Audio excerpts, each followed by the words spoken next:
y esta gente no se enteró. Entonces, en Alemania no pasaba eso, allá estaba el perro de von Hindenburg, que era un tipo absolutamente astuto y que sabía cómo era lo que se iba a venir.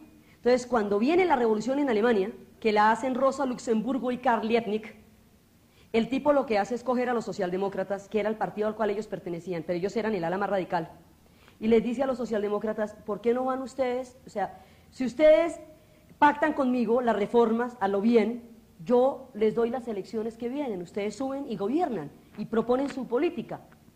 ¿A cambio de qué? De la cabeza de Rosa Luxemburgo y de Karl Liebknecht. Entonces, los socialdemócratas le entregan la cabeza de los llamados espartaquistas, y los matan a todos, y luego a los socialdemócratas von Hindenburg les va a hacer conejo, porque sí se ganan las elecciones, pero de una Alemania destruida. Entonces quedan para ponerle la cara a los platos rotos, y los hacen ver como culpables de una guerra en la cual ellos fueron los primeros que decían que no iban a participar. Me ha dicho, les hace una jugada truchísima, y esa es la República de Weimar.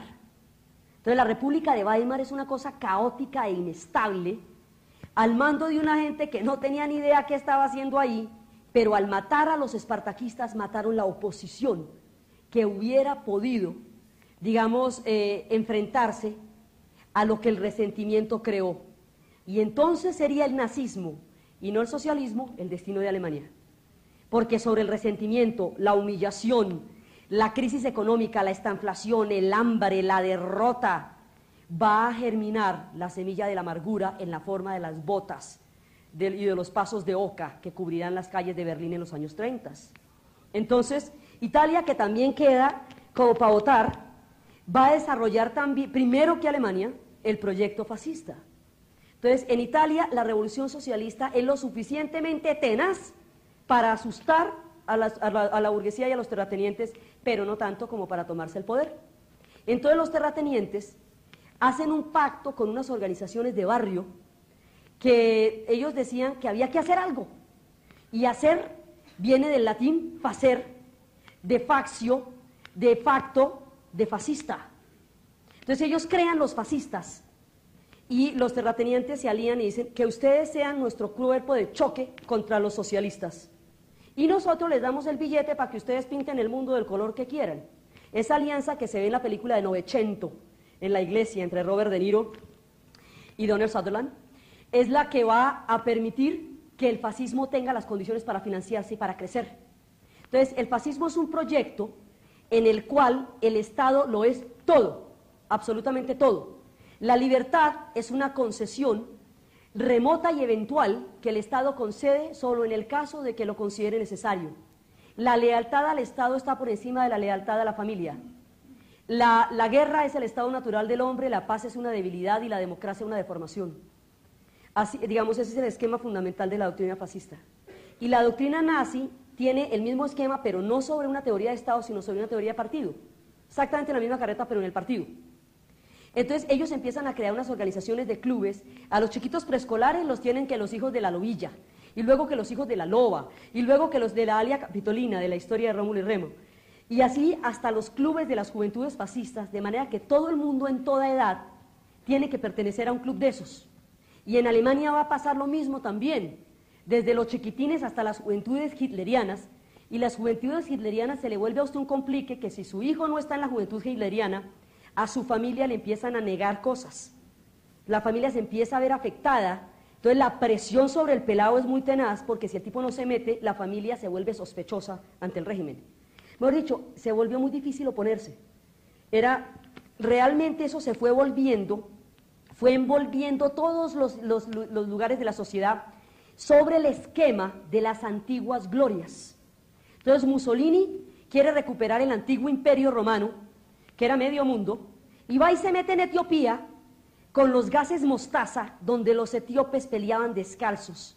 El gas mostaza quema la planta de los pies, destruye el sistema nervioso central, y los etíopes peleaban a palos, descalzos. Y hace un masacronón en Etiopía, y Haile Selassie, el león de Judá, el rey de reyes, clama por justicia ante la sociedad de las naciones.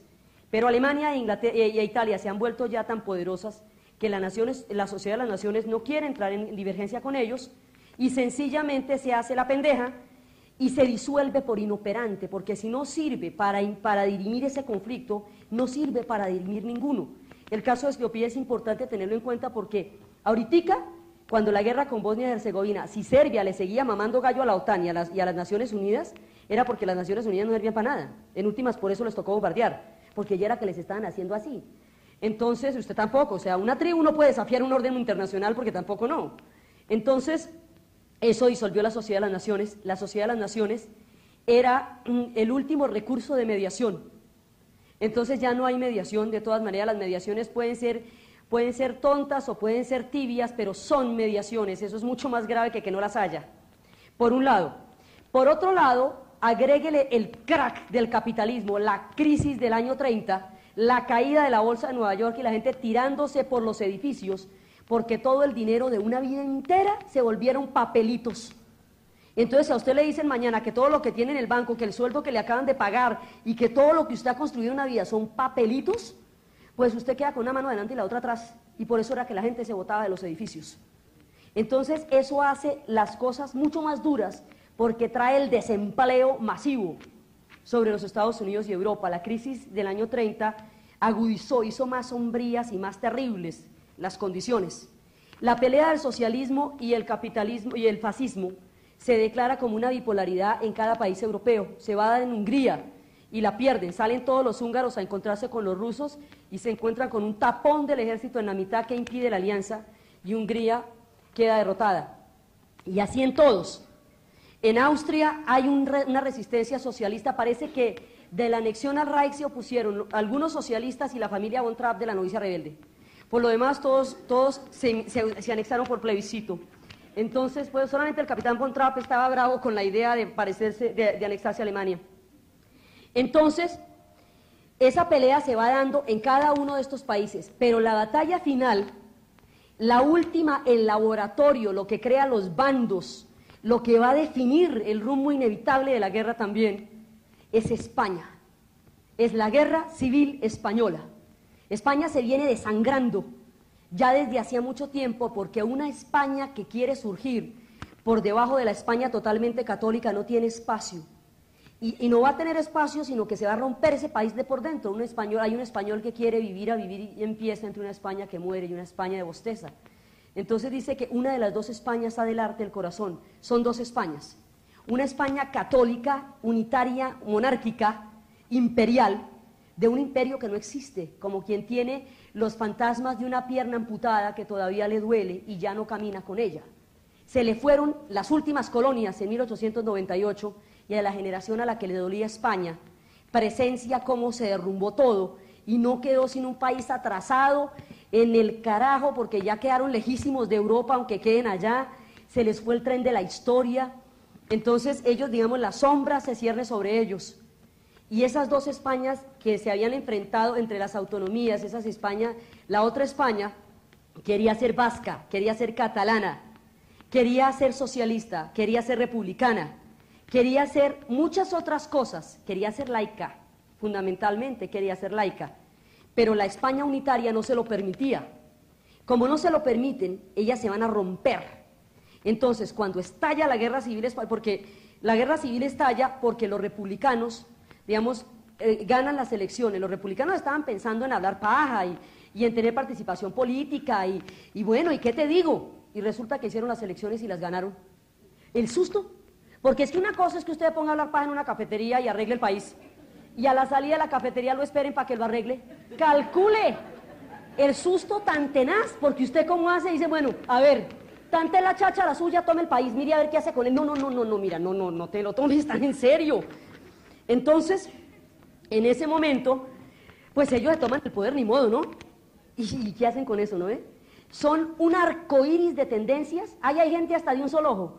Hay anarquistas, socialistas, republicanos, de todo.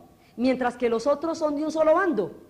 Entonces, como son tanta gente, a ratos gobierna una tendencia y a ratos gobierna la otra. Normalmente las revoluciones se hacen sobre coaliciones, donde lo único que tienen en común es el enemigo. Y una vez que ganan, todo los diferencia. Entonces la república oscila para un lado y para el otro, y a ratos es de derecha y a ratos es de izquierda, y en una de esas hay una rebelión anarquista en Asturias, de los mineros de Oviedo, y es en una de esas bandazos de derecha de la república, y entonces en ese momento mandan de las tropas de Marruecos a un general para aplastar la rebelión en Asturias. El general se llamaba Francisco Franco, y ahí es cuando empieza a adquirir prestigio frente al ejército. En otra de esas, entonces para el otro lado, la República se va para el otro lado, entonces fusilan a Primo de Rivera, y así. Y la República ganan en el 36 las elecciones los socialistas, y ahí es cuando existe la autonomía catalana, que se llamaría la Generalitat, el País Vasco, Euskadi, y existen, digamos, todos los diferentes sueños de esa otra España. El 18 de julio de 1936, después del asesinato de un diputado conservador, José Calvo Sotelo, el ejército de las Canarias y de Marruecos se rebela contra el gobierno de la República y estalla la Guerra Civil Española. La República pone el grito de no pasarán y pone al pueblo en armas contra un ejército colonial que era súper entrenado.